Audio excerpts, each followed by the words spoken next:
I'm Caz Parker for MMH, the home of rock radio. Today I'm joined by the legend that is Steevi Jaimz, formerly frontman for Tigertailz, of course, back in the day. Thank you so much for catching up with me. How you doing?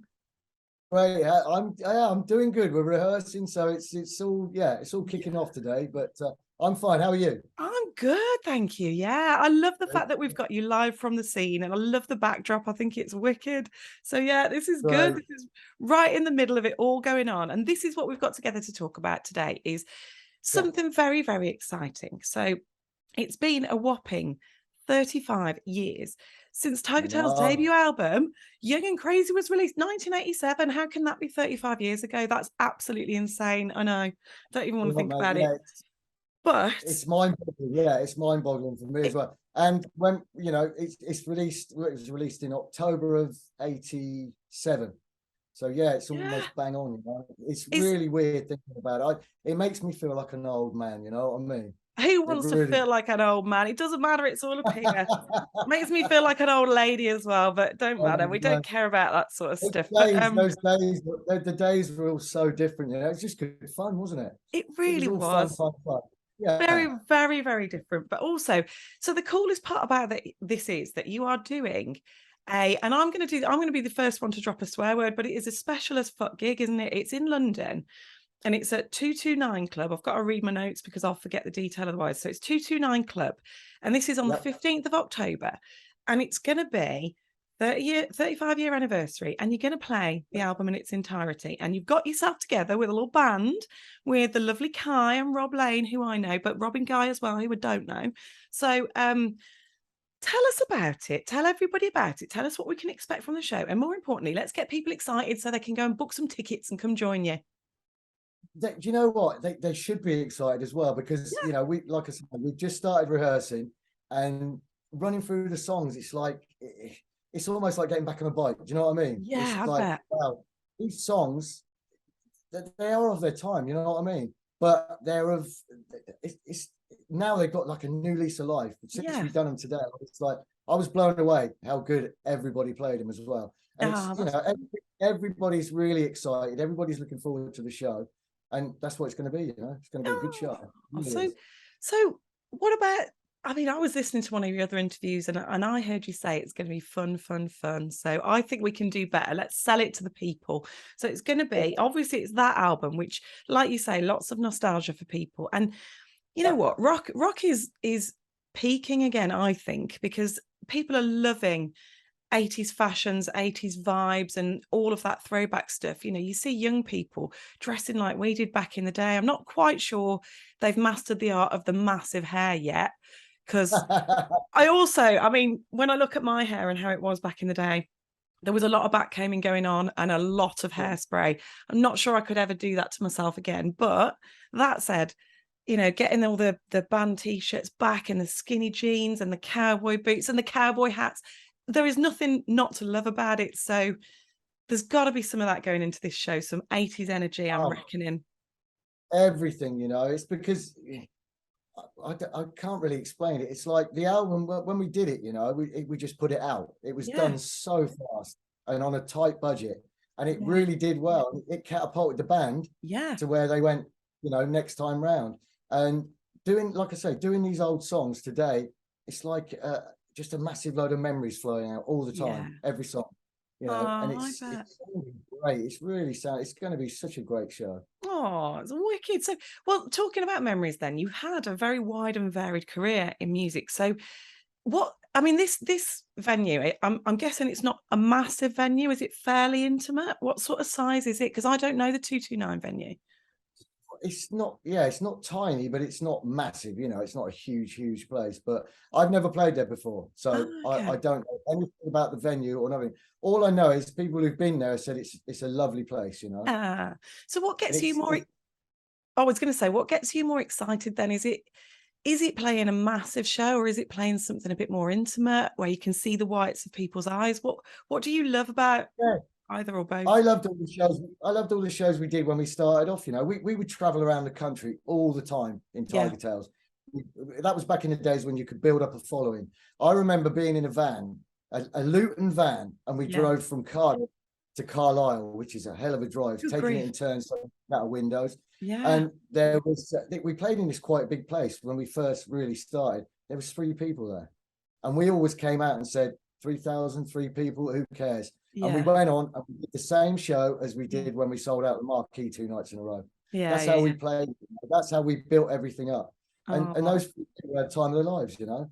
Oh, well, that's it. That's it. And you know what? It's a mark of true professionalism, isn't it? If you don't let the signs of the crowd disappoint you, if you just actually go out there, do the best show you can. Because those 3 people, they only have to tell 2 friends each, and then there's more people at the next show and the next show, you know. And everyone's played gigs where there's hardly anyone turned up, and that's how we build it up back then, you know. We build it up. We usually say it's like a paid rehearsal if there's not many people in there.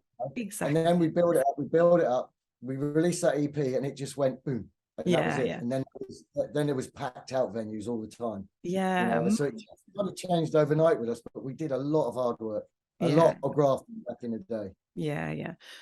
So so bear in mind we're focusing on Young and Crazy. What would be your personal favorite track to play off that album then? There's a few I still like on there, you know. It's like I was a kid when we did that. Do you know what I mean? I was 24. And I mean, Shoot to Kill and Living Without You have a lot of good memories, and She's Too Hot, a lot of great memories for me, because that was the first EP. That's what we did when we first started. And those songs mean something to me, you know. And I'm looking at the set list now. And stuff like, you know, Hollywood Killer and Young and Crazy. You know, there's a few riffs on there. There's a few punky kind of tracks. There's something for everybody on that record, you know, and that's the way it went down. Yeah, marvelous. Well, everybody can get excited then for you to play those tracks, because they know you're going to be loving them. So all right then, let's go for a few more musical questions then. So what would you say is the best gig you've ever played in all your years? I think that goes back to Tigertailz again, you know, when we sold out the Marquee 2 nights in a row without a record label. I mean, nobody was doing that back in the day. No, that's incredible. There was queues up around Oxford Street, and it was just like, you know, it went mad. You know what I mean? And those gigs at the old Marquee Club in Waldorf Street, they were legendary. They were great. You know, we did some in Birmingham as well. Edward's Number 8 was great. Always good night there as well. Yeah, that used to be one of mine. That was one of my favourite haunts. Obviously, it burnt down. Did you know it burnt down? I didn't know that. Yeah, it was a few years ago. I've got a feeling it was 2011, but it was a good few years ago. But it was awesome. But the whole damn thing burnt down. So it was really, really sad for those of us that a lot of memories in there. A lot of memories in there. Yeah. I'm glad I wasn't there that night. Because obviously people just had to get out. So anything in the cloakroom, all the CDs that the DJs had got with them, all gone, everything. And nobody was injured, but just a really sad day because it was such a cool little club. Oh, it was. Yeah. We always had great. Really good. No doubt. A lot of stairs in Edward's Number 8, as I remember, like stairs everywhere. The worst stairs everywhere. Yeah, absolutely. Yeah, I do remember that. Yeah, you didn't want to fall down them at the end of the night. That's one thing for sure. And I didn't have some places in my time, but I didn't want to fall down that one. No, you definitely did not. That's for sure.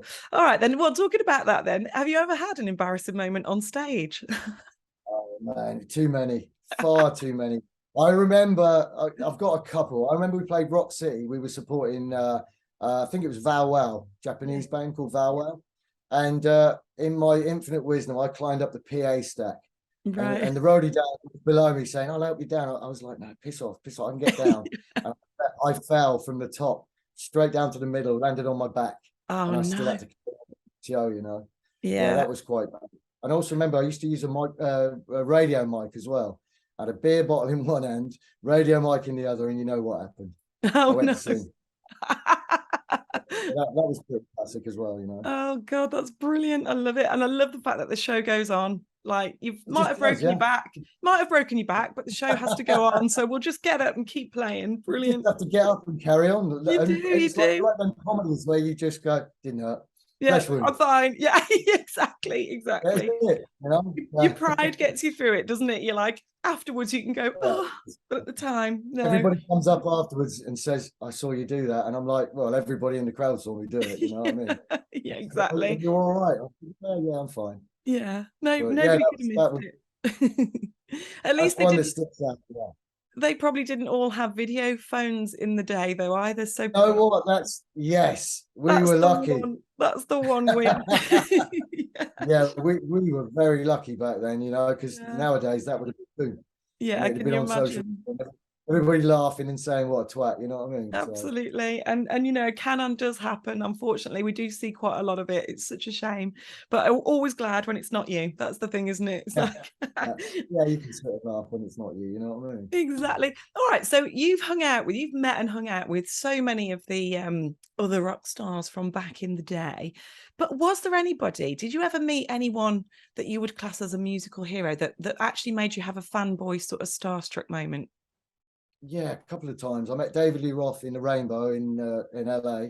Oh And that wow. was like, I saw him and I just thought I got to go and shake his hand, you know. And he was Yeah. there with a big, and yeah, I went up and shook his hand. I met Ozzy as well in London, and Amazing. he was so drunk.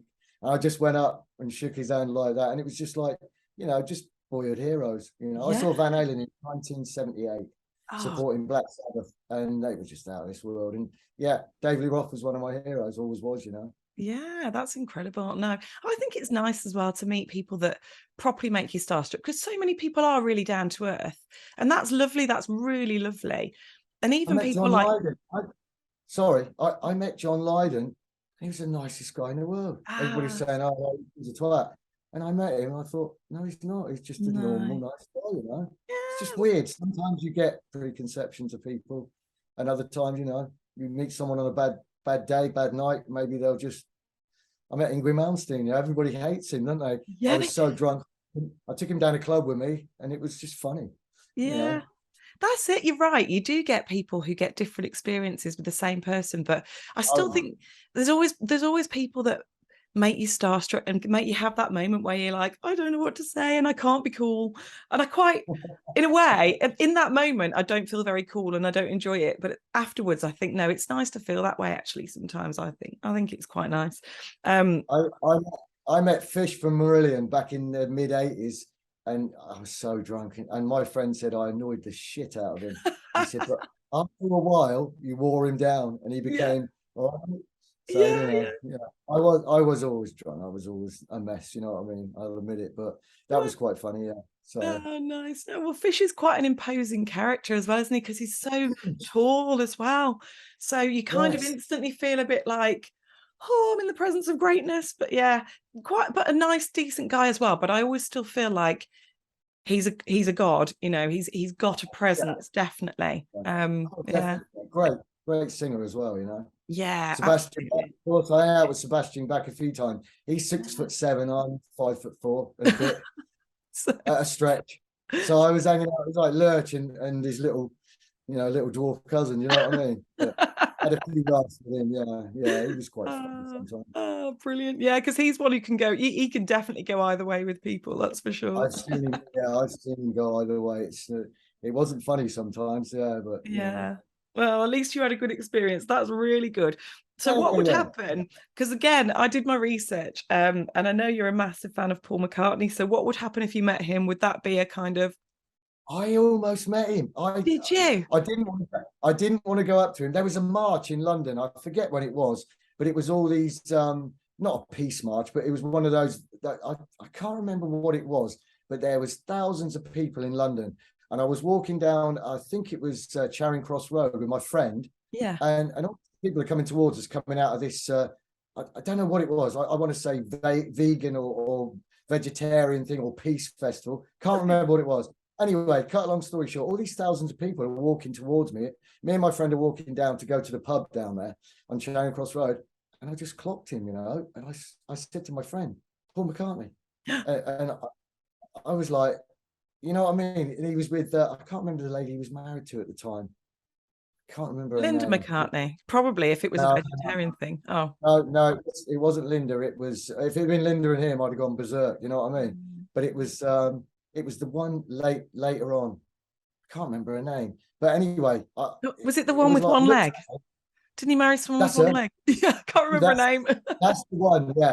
Yeah. My friend made a bit of a quip about it. I said, no, stop it. But yeah, he clocked me. I clocked him out of all these people. And Yeah. it was just like, wow. Shall I go over? And then I thought, no, it's not the right time, you know. But yeah, I'm a massive McCartney fan. Wings, love him. Well, absolutely. You've had your almost moment. You've eyeballed him. That's something. That's something, isn't it? Yeah, it was. Not many people have done that. I am a fanboy when it comes to. I think most people are with anything Beatles, aren't they? Oh God, but yeah, it was a surreal moment. It really was surreal because I was like, oh, probably wasn't, but that's what I thought. Yeah. Oh no, that's really cool. All right then. So if there was going to be a film of your life, who would you get to play you? God, the baddest man on the planet, I think, when I was in my 20s. You know what I mean? I couldn't even think. Who could play me? Have to be someone short. I don't know. I don't know who to suggest. Let's have a little think. Well, we could just go really weird and suggest someone the complete opposite just for a laugh. Like, I don't know. Jason Momoa, Brad Pitt. Well, what about Mark Wahlberg? He did a great job in Rockstar. He's great. Yeah, he's a great actor, isn't he? Yeah. I'll have Mark Wahlberg. Yeah, we'll have him. Built and he can he could do it up. But yeah, that's an interesting question, actually. I know. You'll be pondering that one afterwards. You'll come up with a new answer. Will be, yeah. I'll go outside after this, and I'll go outside and I'll say to the three of them, who would it be? And they'll say somebody straight away, you know. Yeah, you'll have to message me afterwards and we'll we'll edit it in. We won't be able to do that. I'm not that clever, but we can put it in the comments. All right then. So if there was going to be a movie about your life, who'd you get to play the soundtrack? One band. And you can pick the Beatles if you want. It's just made up questions, so you can pick who you like. My favourite band are Black Oak, Arkansas. Oh, well, there you go. No, I don't.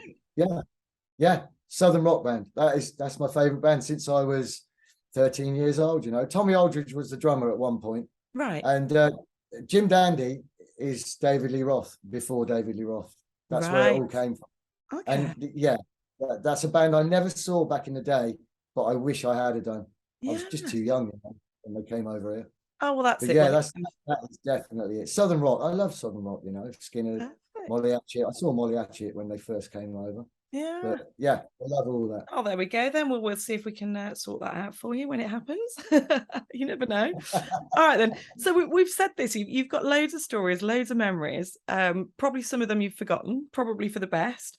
So you've done loads of stuff. But my question then is, if you did have a time machine, would you go into the future, have a little snoop around, maybe change some stuff, or would you go back in the past and relive some of the stuff you've done, or change a few things? What would you do, future or past? I'd definitely go back in the past and change a lot of things. A lot of things. I was out of control, you know. I was just totally out of control, but that's how I was.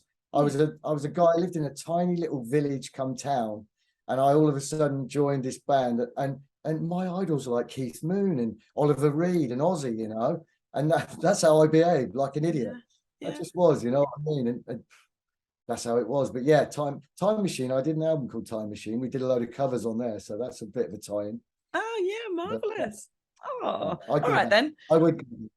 What one thing then, if you could bring one thing back from the 80s, what would it be? Don't care whether it's big hair, dealy boppers, some sort of snacks that we don't have now, or just not having social media, whatever it would be. What one thing would you bring back from the 80s? God, that's another tough one, you know. I know, I'm checking all in at you, I know. Yeah. I hate camera phones and all that kind of stuff at gigs, you know. I just hate all that. So it was, back then it was great because nobody had any of that stuff. Yeah. Music was just fun. Everything was fun, wasn't it? It was loaded with fun. That's how I looked at it, you know. You go out on a Friday, you get all decked out. You go out, you have a few drinks, have a laugh with your mates. And the music was cool as well. Yeah. No, it was. All right. Well, we've sort of still got a bit of we've still got the 80s music, haven't we? So maybe that's it. Maybe just go back to the raw days where we didn't have social media and camera phones and all that technology. We just went out and, you know, you bought a ticket. Sometimes you just had to go to the venue, queue for a ticket. You didn't have to, you didn't have the internet to book it on, did you? Or you'd be sat on the phone waiting for your turn in the queue. Nowadays, you wonder how you met your mates, you know, because you had a payphone on the corner, or you had the home phone, and you didn't know where they were or what was going on. So you booked a time, but you always ended up together. Somehow you did, you know what I mean? I know, it bewilders me. I think to myself, how did we make that happen? But because you can't imagine in this day and age where you go, yeah, I'm running late, or hang on, if you walk round the corner and then walk up a little bit, you'll see me in a minute. We couldn't do any of that. So how did we do it? I don't know. I often think back and think, I used to stand, you know, when I was trying to audition bands and stuff like for bands, I'd stand in a phone box around the corner. You know, it used to stink of pissing. You'd spend about an hour waiting for people to phone you back, and they never phone back, you know. There you'd be with your 10 points, boop, boop, boop, boop, put a tooth in as well. It seems simpler though, didn't it? You know what I mean? It did seem simpler. It definitely did. I think there's something nice about being able to be connected to people, so many people, so much more easily. But at the same time, well, this, for instance, you know. Yeah, exactly. But then at the same time, I think sometimes it's there's still nothing better than actually being present somewhere in the moment, enjoying it, you know, no matter how much you can watch or connect with people, being with them or being present at a gig, or, you know, doing things instead of just watching them on a phone, I think is always going to win out. But I have a funny story about a mobile phone, actually. I was out with because Chris Laney did my Private Hell album with me, you know, and he was over from Sweden, and we went to I think it was a Metal Hammer Golden Gods Awards. Yeah. And I got so drunk, you know, I wasn't supposed to. Last time I ever drank, actually, 13 years ago. Wow. Anyway, we got split up, and I kept phoning his mobile phone from mine. Yeah. And I phoned him a couple of times, and I phoned him and I started swearing. I was like, "What the fuck are you? What are you doing? What are you doing?" I had his mobile phone in my pocket the whole time. I didn't even know. Didn't even know. Oh my God. And did you end up finding him? I ended up finding him in a pub. Yeah, because I just followed some people. They said, "Oh, we're going to a party. It's near Soho. Come with us. Everybody's there." And I got in there, and he said, "Oh, I'm so glad you got my brand new mobile phone in your pocket." I said, "No wonder you weren't answering it then." Yeah, delete all the messages.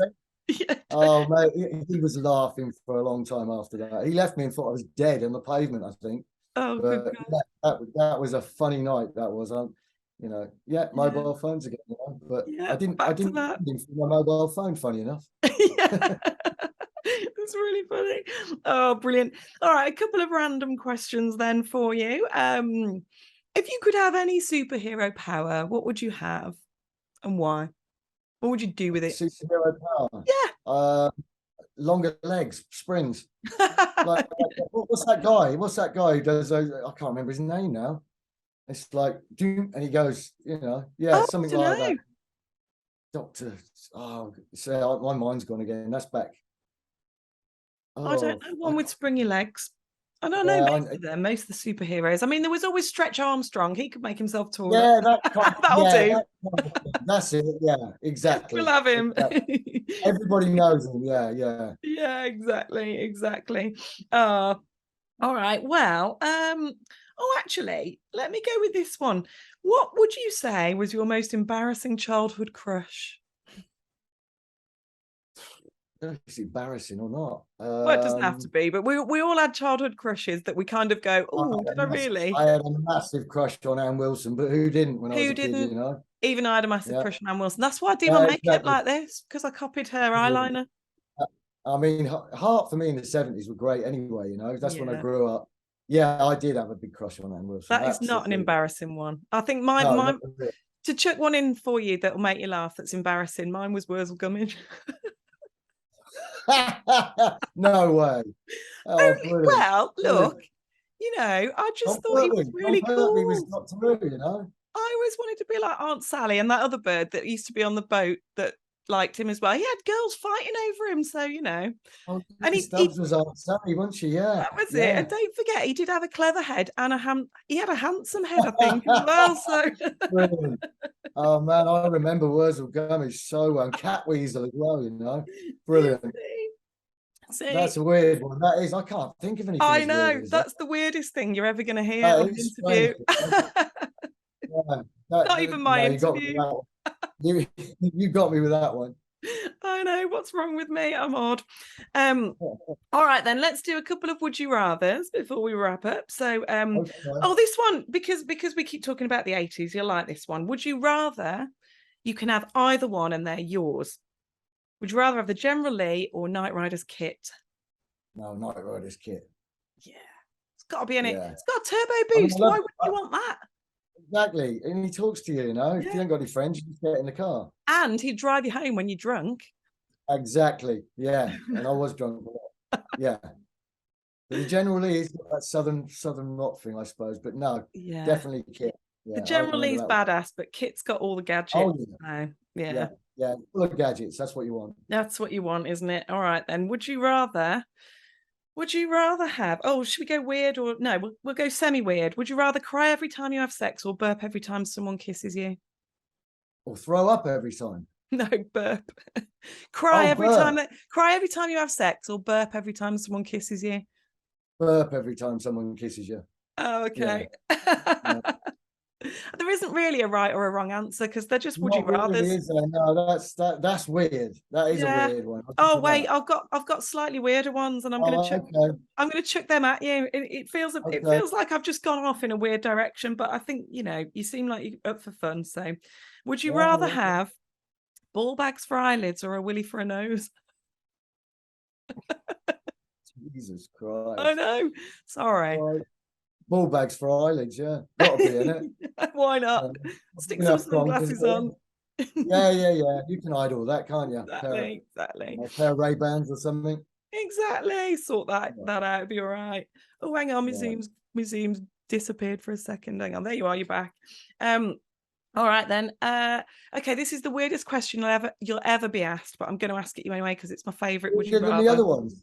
Jesus. Wait, this is the weirdest one ever. Yeah, concentrate on this one. Would you rather have a 12-inch belly button that sways to the music, or so I'll do your demo swaying, or accordions for legs? Or what? Accordions for legs. Accordions for legs. Yeah, bit of music as you're walking. Bit of music everywhere you go. Yeah, you'll get loads of attention. Why wouldn't you want that? Where are you getting these questions from? They're bizarre. Made them up. Do you know why? Just because a lot of people used to say to me, they get sick of being asked the same questions all the time in interviews. I get it. Yeah. So I thought, and actually, when you hang around with bands, there's always band banter, and a lot of band banter that I kept hearing, like my other half's band, they're always doing would you rather questions. And I thought, these are really funny. I'm going to chuck some in my interviews. I can't wait till those three come back in here and say, what would you rather have, ball bags for eyelids or a knob for a nose? I'm going to tell them that, yes. You'll be like, the weirdest interview I've ever been in. And I'll be like, that was the look I was going for. So I'm fine with that. Absolutely. All right. So a couple of sensible questions just to round off then. So you have done loads of cool stuff, as we have talked about already. So is there anything left that you would say would be your dream achievement, something you'd still really like to do in your musical career? No, I'm quite happy with my last record I did. If that's my swan song, that's fair enough, This gig for me, this show, I should say. Yeah. It's out at the moment, because it's going to be great. I know it's going to be great. Yeah. And so I think, this is it, you know what I mean? I'm not getting any younger, you know what I mean? I'm not going to travel the world again in a band doing what I did. Yeah. So, I'd say this is, this is not the pinnacle, but it's right at the top, and I'm so excited about it to actually go and do it again, It's been a long time.